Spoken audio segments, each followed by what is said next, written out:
श्री राधे राधे। आपका स्वागत है मेरे इस YouTube चैनल डिवाइन हिंदी कहानियों में। आज मैं आपको माँ काल रात्रि की नवरात्रे के 7वें दिन की कथा सुनाऊंगी। अगर आपको मेरी ये कथा पसंद आए तो कमेंट बॉक्स में कमेंट जरूर करें। नाम से ही अभिव्यक्त होता है कि माँ दुर्गा की यह 7वीं शक्ति काल रात्रि के नाम से जानी जाती है, अर्थात जिसके शरीर का रंग घने अंधकार की तरह एकदम काला है। नाम से ही जाहिर है कि इसका स्वरूप भयानक है। सिर के बाल बिखरे हुए हैं और गले में विद्युत की तरह चमकने वाली माला है। काल रात्रि काल से भी रक्षा करने वाली यह शक्ति है। इस देवी के 3 नेत्र है। ये तीनों ही नेत्र ब्रह्मांड के समान गोल है। इनकी सांसों से अग्नि निकलती रहती है। ये गर्दभ की सवारी करती है। ऊपर उठे हुए दाहिनी हाथ की वर मुद्रा भक्तों को वर देती है। दाहिनी तरफ का नीचे वाला हाथ अभय मुद्रा में है, यानी भक्तों के लिए निडर निर्भय रहो। बाईं तरफ के ऊपर वाला हाथ में लोहे का कांटा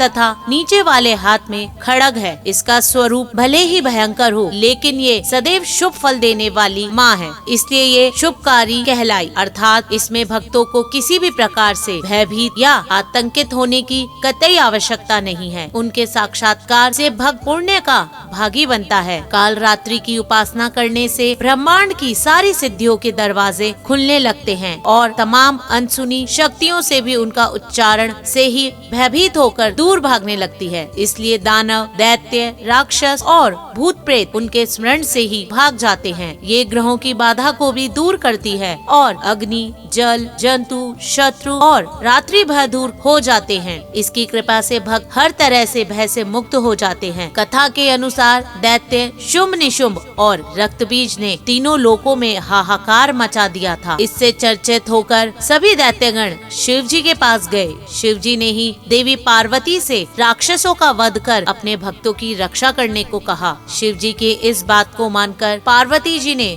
दुर्गा का स्वरूप धारण किया और शुंभ निशुंभ का वध किया। परंतु जैसे ही दुर्गा जी ने रक्त बीज को मारा, उसके शरीर से निकले रक्त से लाखों रक्त बीज उत्पन्न हो गए। इसे देख दुर्गा जी ने अपने तेज से काल रात्रि को उत्पन्न किया। इसके बाद जब दुर्गा जी ने रक्त बीज को मारा तो उसके शरीर से निकलने वाले रक्त को काल रात्रि ने अपने मुख में भर लिया और सबका गला काटते हुए रक्त बीज का वध कर दिया। इसका रूप भले ही भयंकर हो, लेकिन ये सदैव शुभ फल देने वाली माँ है, इसलिए ये शुभकारी कहलाई, अर्थात इसमें भक्तों को किसी भी प्रकार से भयभीत या आतंकित होने की कतई आवश्यकता नहीं है। उनके साक्षात्कार से भक्त पुण्य का भागी बनता है। काल रात्रि की उपासना करने से ब्रह्मांड की सारी सिद्धियों के दरवाजे खुलने लगते हैं और तमाम असुरी शक्तियों उनके नाम के उच्चारण से भयभीत होकर दूर भागने लगती है। इसलिए दानव, दैत्य, राक्षस और भूत प्रेत उनके स्मरण से ही भाग जाते हैं। अंधकार में स्थितियों का विनाश करने वाली शक्ति है काल रात्रि। काल से भी रक्षा करने वाली यह शक्ति है। ये ग्रह बाधाओं को भी दूर करती है और अग्नि, जल, जंतु, शत्रु और रात्रि को भय दूर करती है। इसकी कृपा से हर तरह